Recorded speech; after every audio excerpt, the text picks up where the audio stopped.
And therefore, Dr. Beyinkosi Moyo setting the tone for the discussion of illicit financial flows out of African countries.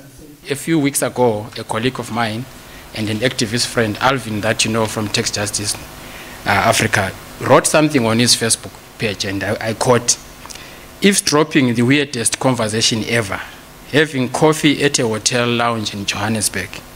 Behind me are three guys discussing rather loudly and in an animated way how they could move $500 million to Mauritius.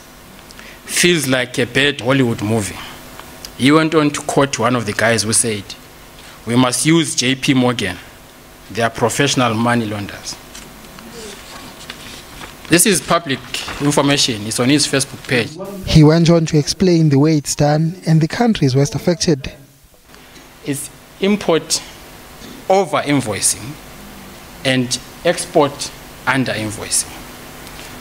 And this is how it works. And so when you look at it, you will see that in terms of the countries that are leading on most of this, if you see there, you have a lot of what's happening is a lot of the flows are coming out of South Africa.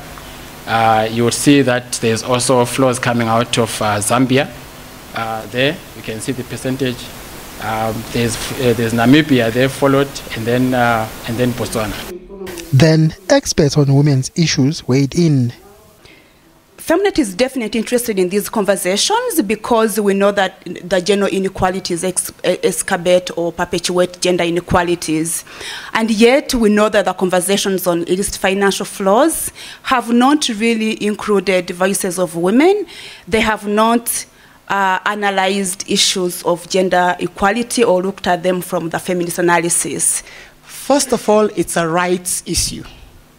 There's a right for all citizens, men and women, to know about the volume of illicit financial flows. So it's a rights issue why we're even interested in it. So there's an intrinsic value or interest in knowing about these flows. Former First Lady Zanele Mbeki was among those attending the event. Mbongeni Muchwa, SABC News, Johannesburg.